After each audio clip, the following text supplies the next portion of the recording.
Josh Novak today taking a scheme look at the OU offense. This is a coordinator and quarterback combo I was really interested to look at. I have not watched them at Washington State. I did not watch the OC at Western Kentucky. I know he comes from like an air raid tree, so I want to kind of see what his spins are on it. Good thing and bad thing. Bad thing for looking at the scheme is it was against an FCS team, right? So you get super bland plays as you should. So we'll definitely find out a lot more next week. The positive thing, possibly if you're an OU fan, is it looks like Lincoln Riley's offense. It's very, very similar. Uh, Not exactly my favorite thing in the run game and some of the pass concepts we'll talk about, but it looks very similar. So go in the tape. It's only about 14, 15 plays. Kind of want to show you where I think there are some issues and then kind of where this quarterback kind of shines. So first play we're going to look at here is a GT to our left. I talked about this a little bit with the Tennessee video. Okay, great play. GT with the tight end down, right? So you have really good angles. The issue with this play is if you have a D in place, you get technique like you have here. Okay, once again, I don't know who 12 is. I don't know. He looks light. I don't know if this is their normal starter. Okay, we have GT to the tight end, and we see the issue anytime you're on counter to a tight end with something in the C gap. So defensive guys, if you're trying to stop this play, put something in the C gap. We'll talk more about the run game as we go because I think there are some big time issues. Next play we're going to look at, okay, is double post over. A great concept. We have a couple different issues here. One issue is being the protection. Okay, the protection will come to bite them later. So we'll talk about that later in that clip. The second issue is going to be the spacing of these routes. So we have the over route by the boundary one. Okay, they're running basically a deep corner or a pylon by the field one. Great concept. And they're trying to get something in the flat. Here they have the tight end check protecting, and then he's getting out of the flat, which I hate, and we'll show you why on a later clip. The issue is the number 2 player to the field. Okay, so we have to clear out this area. We can either run it over to clear it out, or we can run a much deeper pylon to clear it out. What we can't do is kind of what he does here is get bumped outside and have this sort of relationship with the outside receiver, right? So we have to cross field. I don't care how deep you're across it. Okay, it's up to you as a coach, but we have to cross the field to then clear out because we should have a really nice high-low down here on this defender, this zone defender. Okay, so we have definitely issues spacing-wise, and that will show up. That's kind of like an air raid thing in my world. Like they're not really hardcore on landmarks a lot of times, and so you get sometimes these pictures, right, which should be a nice explosive play. Down here with the high-low on this white guy dropping to the numbers, ends up being kind of a muddled throw.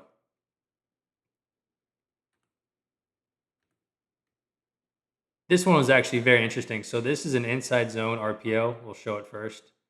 Go through it. So like a very simple play. Okay, but it's very telling on offensive philosophy.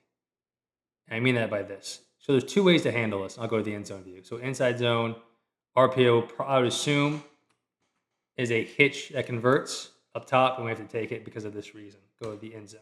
So inside zone, we have an issue. Okay, so we have a +1 to the play. There are a couple different ways we can handle this. Okay, and to me, they're doing like the original way, which I think has some issues. Okay, we can handle the +1, which is this safety, by throwing the RPO to the press fade, which they do, and they complete it. The issue is against an equal talent team like they're about to face on Saturday or the whole SEC. That's a really low completion, low EPA play as a press man fade. Another option we have, okay, is to then push the whole offensive line to account for him and then read something out the backside. That's how we would account for a lot of times. The third way, where we got to, which is the best way, is to say this is a bad play. I'll show you from the end zone here. Okay, we have a bad play here. We have a bad run play if we're not going to push it. We have a bad pass play by having to throw a hitch fade conversion. Let's get into a different play.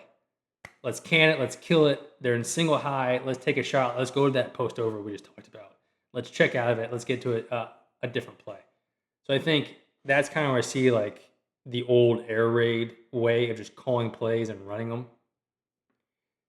Once again, I don't know if that's just these guys to be super bland, which could be the case, or if that's kind of his philosophy.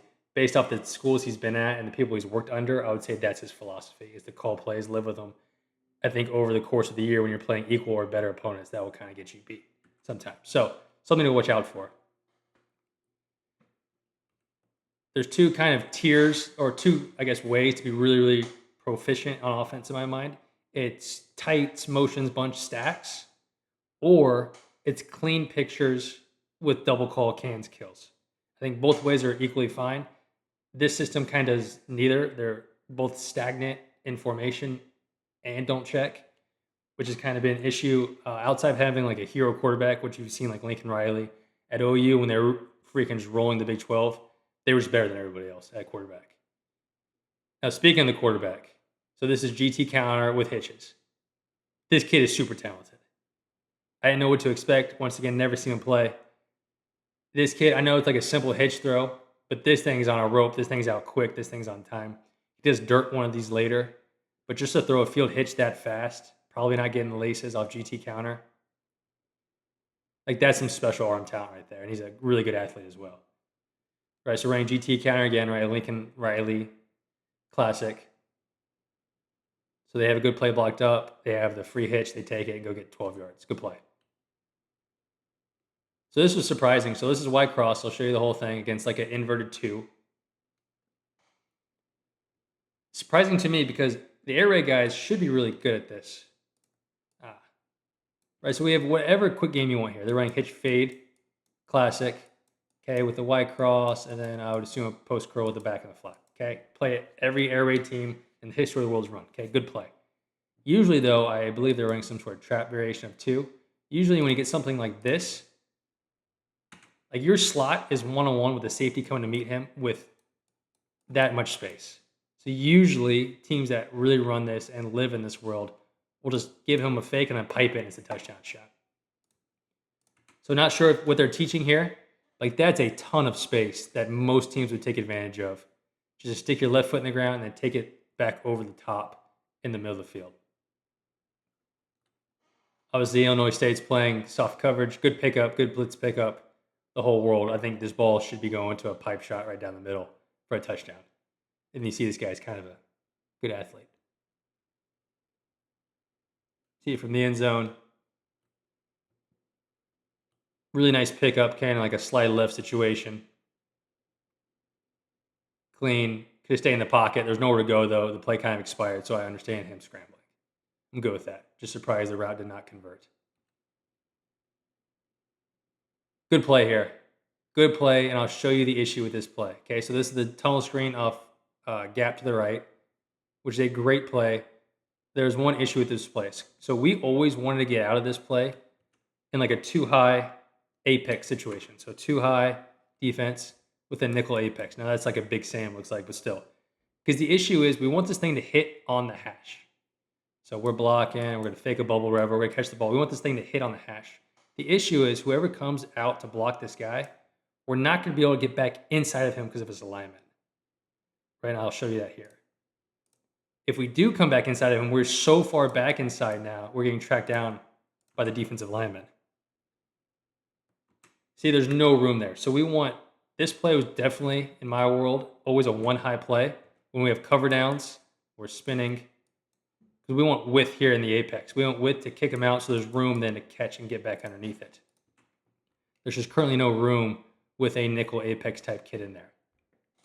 So to me, like this is an example we'd call power up front or counter or GT, wherever the gap scheme is. If it's too high, we're running the gap scheme. If it's one high, we tell a tackle, whatever the word is, we're running the screen off of it. Right, so that's kind of the world I lived in. That's the word I think is best. Is getting the proper play call based off what the defense is showing you. Not what these guys are doing, okay, and we see some of the issues. You're getting the guys out. The issue, there's just no space there with the nickel apex. Right, these guys average, I think this game was like 7.2 yards per play on offense. Not what you want. That's what you want to average for a season. That is not what you want against an FCS squad. This one was surprising just because it's blocked well, the whole thing. I would never want to run my star. I mean, this kid is the program, and I'll get into that later.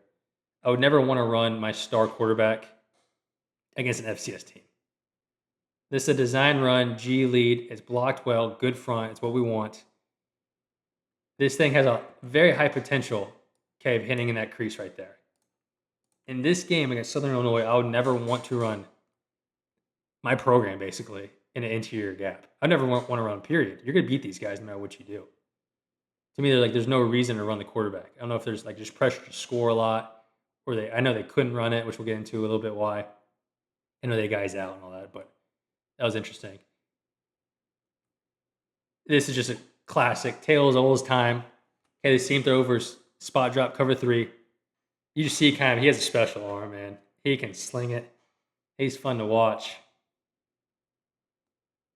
That's as open as it will get. Okay, this is like pretty bad defense. Not squeezing down here by the corner, but just the throw alone is special. All right, so I was pleasantly surprised, which is with his physical ability. Like you go and watch his huddle highlights. Good for Arbuckle for finding him. Maybe this kid's developed so much because he does not look like this on his high school tape, obviously, but he's special. This is a good play. Also surprised they ran this against Illinois. So this is my favorite concept in the world.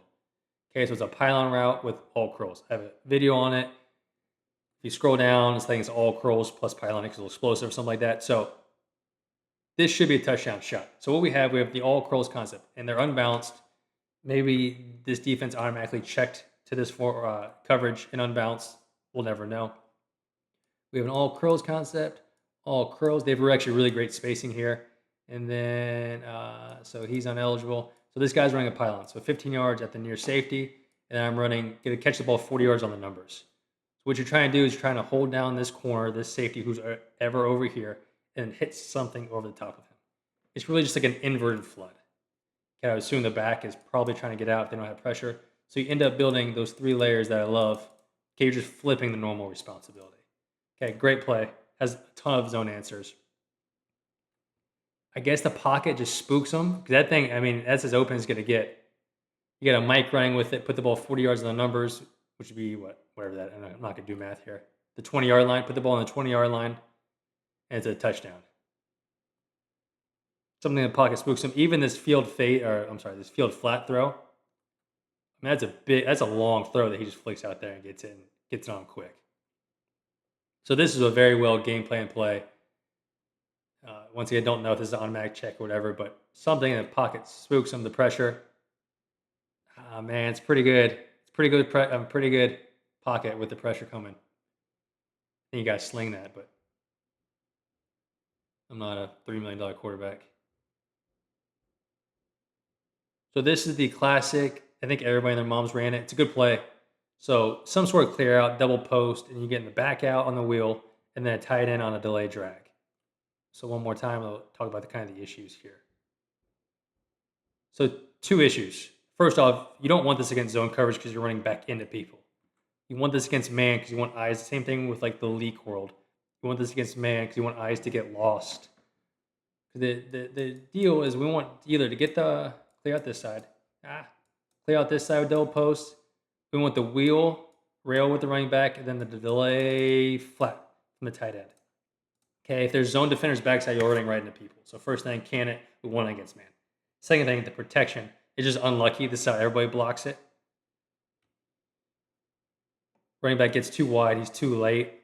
Okay, and we'll get into actually the protection here a little bit. But talking about the running back, a little bit too wide of his departure, too late. And now, even if it wasn't covered, you can't have your running back and your tight end stacked up like that. So that's an issue, but that happens because of the tackle.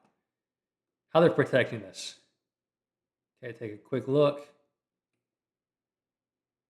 So this is actually a great protection as like a scheme. They just get the worst possible call into it. So I talked about this a little bit. This is like the best grade-wise, the best protection out there. So essentially, I'm different, but essentially treat it like full slide. And you can either full slide the tight end into the C, or you can lock him on the D like they're doing here, and then the guard will then fit off of him and has any pressure. The one main issue with this protection is what's about to happen. It's a linebacker trigger. It's really, really hard for the guard to pick up any sort of interior pressure if you don't have the tight end to C gap. I like what they're doing. I just think they got really unlucky with the play call with the single plug hitting it. That's just, for the guard to have vision on that, is not going to happen. He's not going to see it in time. This is kind of what's going to happen. So most people would slide the tight end to take the C gap and then guard almost like a trap pass, right? We're trapping the first thing outside the C gap, or I guess the D gap. That's kind of stupid. Like I said, it wouldn't have been open anyways, based off zone coverage and the spacing, but the protection didn't help. Just an unlucky call happens. So this is kind of my biggest concern heading into Michigan. Is the run game is I know they're missing O linemen. I think just from a technique standpoint up front, when we're looking counter, if just getting no movement. Okay, this is an FCS team. I don't know how good of an FCS team they are. They might be good. I have no freaking clue. I don't keep up anymore. But to have that pile on counter against FCS team, to me, that is a bad sign when you're about to hit Michigan in the SEC world. I know they're losing people. Okay, your back, or I know they're not playing certain people, or people are coming back. Your backup still should be better than this team.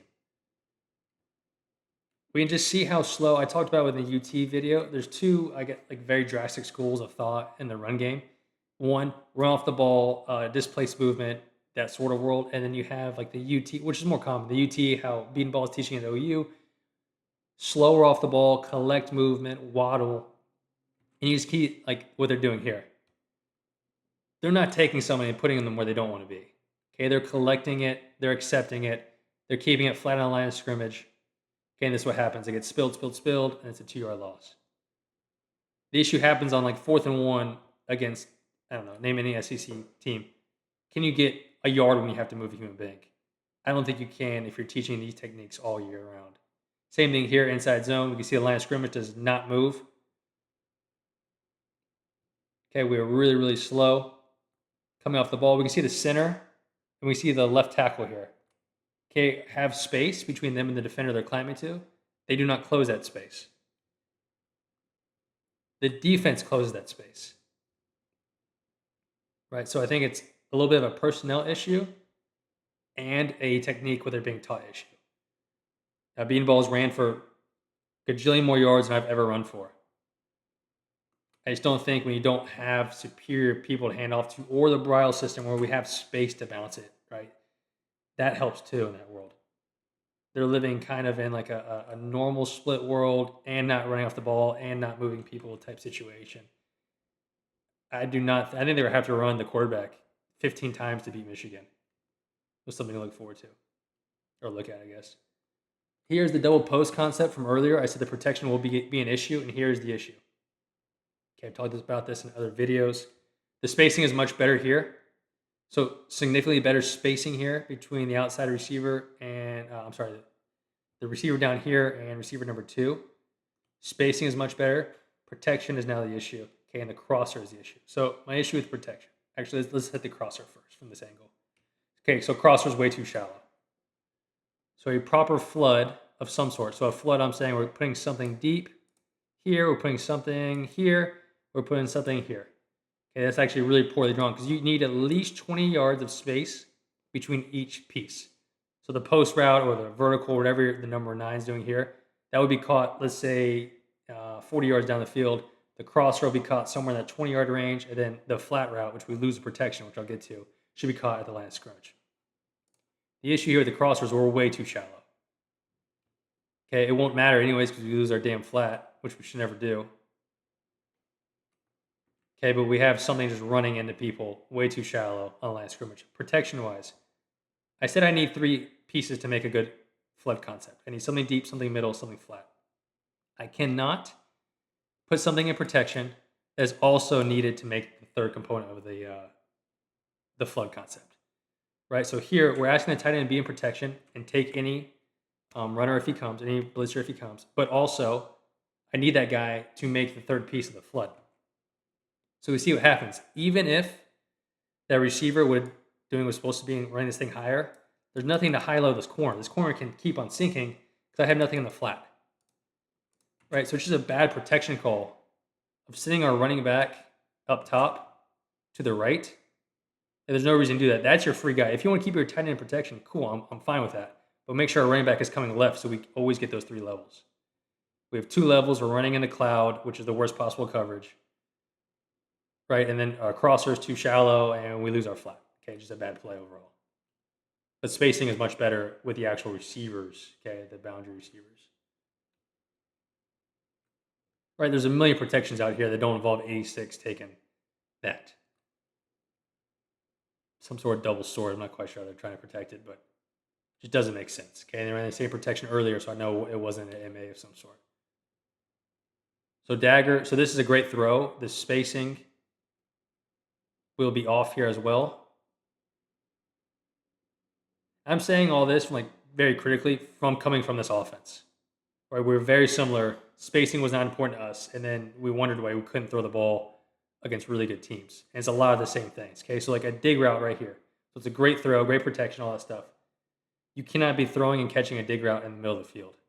You have no clue what's coming backside. Like this backside safety, if you're playing a safety worth a piss, he's either decapitating that guy or intercepting it or something. We have our back getting out in the flat, and a dig being caught in the middle of the field is just not putting stress on people. Okay, and we're running back into coverage, which we don't know what's going on back there. Okay, so split wise, the timing is a little bit off, the stem's off, and all that to score a touchdown. So it'd be interesting to see how they handle a step up in competition, how much of a difference the running back makes. I just don't know that there's space for the running back to make a difference. I know he's supposed to be pretty good. Maybe the O-line is just that bad with the backups in. I read there's backups. I don't even know who the backups are. But I say all that to say, you can make that up with one thing, and that's a great quarterback. And I think they have, at least physically, from what I saw this game, a great quarterback.